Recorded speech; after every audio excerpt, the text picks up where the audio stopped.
game.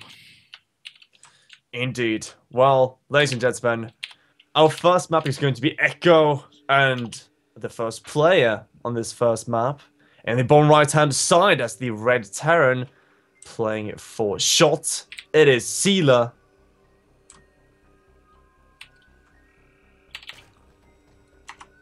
And, well, his teammate in the upper left-hand side, as the blue Zerg, is shot Odin, is back. I think some of these names, like Jim Rising, Odin is back, we sort of just fall in on giving them the single name. Odin, Jim. I think it's the easiest way, though. If you have a sentence... Like, imagine that in really quick play-by-play. Yeah, it's like, OdinisBack is going back with his drones who are back in here.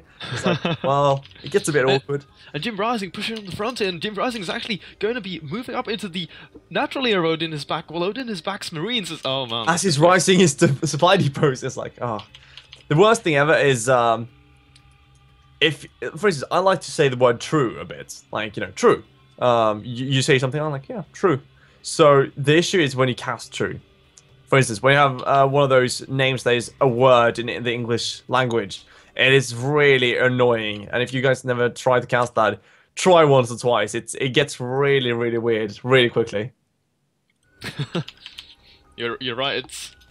I think one of the hardest things, you know, working with this kind of business is staying on point all the time, because fatigue and lack of sleep and all that other jazz definitely gets to you sometimes. So if you want to try, you have to sort of maintain this kind of mask, I guess, like with, to be honest, everything else. Going deep here. They suddenly got super deep. Yeah, whoa! Getting late in the evening, deep with Tenshi.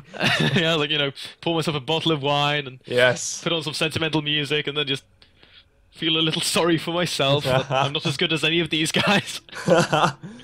Well, fortunately enough, you don't have to be. All you need to do is commentate the wonderful games we're watching right now. That's true. I only need to talk about the video games, not actually play the challenge that is them competitively. Thank God. Indeed, thank God. Well, we're going to see Odin here get pretty early gas, so he's going to have that speed going on right away. Cealer, though, with a pause, please. Very quickly. It's going to have to watch my face instead of the game, which is probably not what you came for. It's not too bad though. Like it gets a 4. Strong 4. Like Strong out 4 of 5 or out of 4, out of 5 or out of 10. I would get like a good 32 or something. Like you get a 4, it's like yes, out of 5, right? Like, no, don't bring yourself down too much. Cealer, though. We'll have to see. Is he going to be able to rise with this first Reaper? And he's already got a second one on the way. Is he going to go up to number 3? That is the magic number. Well, 3 is the magic number, according to commercial at least. Now, yeah, we actually have that in Sweden. It's a very Swedish thing. I just realized it is a very Swedish thing. I don't think anyone outside of our country, or Scandinavia actually, because they have it in Norway too. Okay, but it's yeah, it's a very niche joke. Okay, I'm sorry. Yeah, very, very. Let me just say, okay, local. For you guys who like number 3, it's a very magical number, nonetheless. But you know what? Some heavy micro here from Odin to cast. Oh, nice! Ooh. Really good control, and sort of scary, keeping that Reaper stuck there with those drones. Some sick moves here from Odin. Very nice, I have to say. I looked at the drones being pulled and I was like, oh, that's a bit of an over-exaggerated move to just throw away the Reaper, but he managed to trap it. It's a very, very cool move. And actually, as this killed one of the Reapers and we only saw 2 be made for Cealer, that's a pretty big deal. I do not want to go there, so give me a second. Actually, there we go. So I sorted the logo in the bottom left, blocking a little section of that mini-map, guys, while Alex was holding the reins. Well, I have to say, a bit interesting by Odin, going for the 12 links right away. He can actually sweep in here, but we'll get blocked it's completely open. No! Okay, three bunkers. No, two engineering bays. Well done. Well, you can actually just go for, because we see our third base, so you can just have these 2 in the front. It's not too uncommon, and of course you always want to have a bunker anyhow in the front. So It's pretty decent still. He gets the perfect wall off, and he can just get those upgrades ASAP. Dude, like this doesn't have the gas for it. Actually, I just realized because he's running off of a single gas geyser, so not going to come into operation for quite some time. Even going for a Marauder first here. Are we going to see sort of old school? If you remember the Hellion Marauder attack. Oh god, that was a long time ago. That's like 2013, dude. That is so 2013, but I don't think we're going to see it. It would be really cool though. I wish we would, because it's one of those. It's like a bit of a meta breaker. It kind of is. It kind of is. It's actually, to be honest, I think it's even 2014. If we're going to be that, it's pretty. It's fresh enough to still like. It's not still being used that much, but it's one of those builds that we still remember pretty fondly. Oh yeah, fondly. Depending on who you were. Yeah, exactly. I mean, but like I was a Zerg, so I kind of hated it, but. But I mean, the way that the Zergs have been playing in Copa America, there's either been a very heavy focus on Mutalisk play or a lot of Roach play in the various matchups here, right? So imagine that kind of build. I think it would have actually worked wonders here, completely taking them off guard. Because Hellions, or you make them into Hellbats, of course, deal really well with Lings, and then the heavy Roach focus, Marauders completely shred those. Yeah, I kind of tend to agree. I feel that. Maybe it's just me being a little too nostalgic, perhaps. Well, I mean, you do like the Theocraft quite a bit, but I still about think old builds. Yes, just about every build. But to be honest, it is a pretty cool build. I'm not going to lie. I think the big, of course, weakness would be the Queens and the Spycrawlers. So it's all about the scouting of the Zerg. But oh yeah. You know what? There's something we have failed to mention. That's that Odin going for 2 base Muta kind of has to do something here against Cealer, because Cealer is getting away with the 3rd right now, and if he gets up those missile turrets right away, I actually see Odin being a bit behind here. And that's a very important point you bring up here. Turrets not going down. Okay, there we go. That's 1. It's only 1. So that's not really going to be enough. Especially not with these Lings. They clean up the Marines, and that means even less anti-air here for our Terran, who's now going to be forced to bring back a couple of units. Never mind, he did have a handful of them fresh off that production line. So right now, Muta's starting to come out here from Odin. 5 more in production, adding up to that 12 mark. But, well, not too sure if 12 is going to be really enough. As you said, though, not too many missile turrets, so it might just be enough if it attacks, or if they attack around it into the main base, perhaps. Yeah, I don't think he can engage into the Stimpack is done, and of course with the Medivac support, these Marines will be able to force these Mutalisks away. Oh, look at this little cute thing, by the way. +2 started ahead, prioritizing that upgrade. Just gonna get this gas. But needs to be careful. These Mutalisks are very, very valuable. Yeah. I actually just realized, by the way, that in the natural there are, I think, 2 SCVs right now on follow on the SCV. It doesn't look like much, but it's quite annoying because that's technically 2 SCVs that you just lose for free. Even gonna lose a 3rd one. Yeah. That's even more annoying. This ends the game, Alex. This is game yeah, that's game ending. It's game over, man. You're going to see the economy slowly spiral out of control for Cealer, but no, it's not that sensitive. But we're going to see that. Oh, the drop! That though is a big deal. That is a big deal. Right into those Mutalisks. Was it only Marines in it? Yeah, 8 Marines. Ouch, that's going to hurt quite a bit. Now, Odin got his 3rd up, but still not an impressive amount of workers. Going to some heavy banelings, but still, there's one thing missing, and that's upgrades. His Kerpus just started. I think he's only on 1 Evo. That is peculiar. We'll have to, is it only 1? Yeah, okay, so he's going to drop he's going to drop the 2nd one now. So he will be able to catch up if he gets the time. But you know what? I don't think Odin, or rather Cealer, is going to give him that, because +2 is nearing that completion. He doesn't have combat shield yet, so taking a fight on creep versus Banes is a little scary. But nonetheless, he's going to have a pretty powerful window. Tenshi is attacking right onto that engineering bay, which is getting really low. But the upgrade is so close. Playing it differently from in comparison to Jim, but no, manages to save it at the last second. But those are the kinds of moves we want to see from Zergs with those mutas if they get the angle. Like, yeah, I mean, like, getting a drop is big, but when you have the chance to cancel the upgrade, do so. It's so important. Now, we did see this drop coming in, and it did kill off 9 workers, which is a pretty nice amount, considering it was, like, it was a full drop, so I guess, or rather, not full drop, it's a semi-full drop, but still, it's a decent amount, but you don't really want to lose the medevac, which you did in this case, together with the mines. That's like the biggest deal, the loss of the medevac. One of the harder units to replace for the turn. Takes a long time to build up that count. And keep in mind, they're also fairly expensive at 100 gas apiece. Nonetheless, though, I want to point out that every drone that we see Odin losing hurts him a little more than usual, just because A, lack of 4th base, and B, with his opening, just doesn't have that same kind of strong economy that we see him from standardized 3-base Zerg play. So here's the thing. You mentioned the lack of the 4th base, and we just now see Odin at 15 minutes plant 1 down instead of 9 minutes. So Cealer has been up in workers quite a bit. He's 10 workers ahead right now, and that's not even counting mules. He's going to push across here, and he's 3 base versus 3 base, and he's even going to shut this 4th base down, it looks like. He's gonna get it. No. Doesn't focus it. That's a bit of a mistake. Yeah, I think he could have gotten the cancel.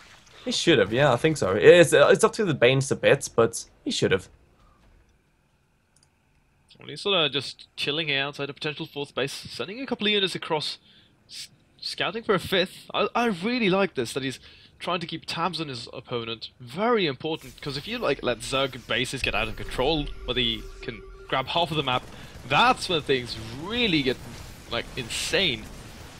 But no, he's gonna go and kill that hatchery, actually, so no cancel. No cancel for Odin, but Odin right now is posturing on the map. He doesn't want to let Cealer back here, because Cealer got a pretty big pickoff. But of course, the army of Odin is really strong, except for the upgrades, of course, but it's like really heavy in numbers. Decides not to take the fight, though. A bit surprising to me, considering that he had a good portion of the army of Cealer that he could easily have cleaned up here. Maybe he's scared of fighting down in those upgrades, though. Well, he's gonna have to, I guess. Yeah, I mean, looks like it. Cealer just playing a fairly defensive game, poking out a little bit, but nonetheless, great defensive setup for him. And do you know what? He has that +3, and he is also maxed. And this is when he's going to start pushing across the map, and that's when things get really hairy here for Odin, whose +2 carapace is just now finishing up. And Cealer tries again to drop, but Odin will shut that down, and he's killed so many medevacs by now. 5 have gone down, and I think every single one has been a drop. Now, Cealer's going to push across to the right-hand side here, and it will force the cancel. Nice little pick-off again. Still no operational 4th base. Oh, nice! Gets a Thor for free. Surrounded with the Lings, and he's going to push right in here between these 2 bases. The infrastructure is going to be forced to cancel. But I don't know, does he have the money to give these, or rather make these kinds of trades? A lot of these Bailey's are actually going to be falling here in the rear. But we have Lings in the natural. Although, he kind of went over 80 workers, so he actually needs to reduce that worker count a little bit. You want to have a pretty strong army when you push out as a Terran, and I feel 80 workers to say is a bit too much. Cealer might not be aware right now of how many actually he's got, and that might end up hurting him a bit. But we see a big attack here towards the planetary. Won't actually be enough though for Odin, who has to run back, and he's actually 50 supply behind his opponent, and right now just adding pure Ling. Yeah, he lost a lot to that attack in the planetary. A lot of those Zerglings going down, losing like 3 to 4 Mutalisks to that amount of turrets. It was a very fruitless assault. And now up this rampant good amount of Banelings, but a forward scan does go down and reveals that exact position. So Cealer knows exactly what's up. He's gonna try to find another angle here. Odin, that is. But a drop Alex towards this 4th base again. That's going to force Odin to run to the left-hand side. Actually pulls his entire army in, something I'm really not a big fan of. Cealer now, although being cleaned up to the left-hand side, has a free reign on the right-hand side. But he does see that there is no more, there's no expansion here. So he's going to go back, trying not to get caught off guard as he tries for the drop again. Well, drops him down. Oh, the big engagement comes here to the mid of the map. Oh, Just killed off a lot of bio. Yeah, I barely missed that connection. I'm so sorry. It's fine. It's okay. It's a hard life, but yeah, so took a pretty big hit. But nonetheless, still, look at this. His economy is just in shambles. Odin has the 4th base finally up, but for how long? His drone count is at 66. That's too low. You want to start at spitting 70, 75 as a Zerg? Yeah, I think 70 is a good number to aim at. You don't want to have too many, but of course, below 70 is not really your best number. It's not optimal. No, of course, you always want to aim for optimal play. Everything must be optimal. Yes. You kind of want to be a machine in StarCraft 2. Maybe not be EG machine, but a literal machine, like innovation. Yeah, he's so good. But, you know, Odin right now decides to push across the map. At the same time, Cealer going to catch Cealer off guard here, and he's not ready with his defense. Going to come from behind, though, so he might just be able to trap the troops of Odin, but he's running back again. Odin really not wanted to take the big engagement. No, that Widowmine hit actually in the Sim City, killing 5 to 6 Banes. Just constantly reducing the count of these really gas-intensive, valuable units here for the Zerg. I don't think he's going to be able to continue trading like this. He's trying to re-establish this 5th base, but Cealer's army is just so strong, and he's also running on 4 base economy as a Terran, getting more command centers. I think though the mistake here from Cealer is that he's not pushing hard enough. Odin doing a really good job, sort of forcing him to constantly return back home. Yeah, he's always threatening the counterattack, which is just so annoying for Cealer, but to his defense, he's been shutting down this 4th base for ages now, and Odin really starting to take a toll because of it. Now here comes the big Baneling rain, but those Widow Mines, are they going to connect? One big connection, deals with lots of them, and well, the Roy will tank the rest, but in the end, it's enough from Odin to kind of clear everything up, and although trading away most of those Banelings, he does reset the armies. Yeah, and he also hits this 4th base with Ultralisks from the right-hand side. Completely missed those. Didn't actually see those even on the production tab. So now suddenly, this was a great way for Odin to get back into this game. His economy is really weak, but he managed to sort of reset the base count. I guess the issue is, though, that Cealer, of course, with these already prepped command centers, can just float over there and regain control quite quickly. Odin right now is starting that Broodlord production, and well, we did see earlier that it's a pretty scary army to engage into in the loser series. We saw him beat the Terran with that as well. But Cealer pushing to the right hand side now, going to clear out the hatchery as Odin is setting up for that big engagement, but also at the same time counterattacking with the ultras. Yeah, he might actually be able to pick off this command center, and that's going to hurt a little bit. Not too many extras remain here for Cealer. Doesn't have that 4th base, and it is going to fall. Good use of those changelings, though, making them soak a couple of those Widowmine hits, so he doesn't have to worry about his real army. But here's the big thing, Alex. Big assault into the natural, but the Broodlords have been revealed, and he's going to be forced to pick up with them, but one of these medevacs fall.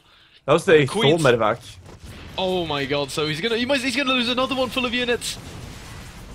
And these Corruptors just deal with this so well. The Broodlords will take care of the ground forces. A few Widowmines do remain, but there are no workers there to really kill, so shouldn't be getting all too many kills whatsoever. Now see the Broodlords and Ultras go together. Ultras to tank and deal some damage to the Marines as the Broodlords just to give constant fire and slowly but surely whittle down the Terran army. I think that Cealer has kind of given his opponent too much time. Odin, though, with, like I said earlier, excellent job at kind of counterattacking, bringing the Terran army back home. Nonetheless, I think Cealer should have just gone for it and then left some of his reinforcements in his natural, you know, give up a 4th base, but just go kill the Zerg outright, because he couldn't have taken. There was several points in the game where no way that Odin could have taken and survived a straight-up engagement. I completely agree. I think even leaving behind some Widowmines and just bunkering up would have been a good solution. And now we see even creep being all over the place here, where Cealer wants to plant his, I guess, 5th base. as that proxy base still hasn't been found yet. Okay, so this is kind of nice, I guess. But still, Terra not with too much to work with, and his bank is pretty much depleted. This is going to be a very important fight that will bring down this base. And sort of keeping the Zerg army back. The Brutals, though, laying siege to the production. Starting to wear down some of these buildings. First Vikings have popped, but already still the Mutants, they've stayed alive in this game forever. So Cealer right now is running back, trying to see if he can save anything in his production line. Of course, if he just gives this up, he slowly but surely is going to lose this game. Now, these Brutals will take care of the Widowmines right away, actually taking some big hits here. Unfortunate for Odin, but he decides to go straight in with the Banelings and Ultras, and the Banks just dealing way too much damage. The Brutals in the back just really taking out those Thors, and that is going to be GG. Odin, wow, what an engagement in the end. Yeah, excellent fight. His opponent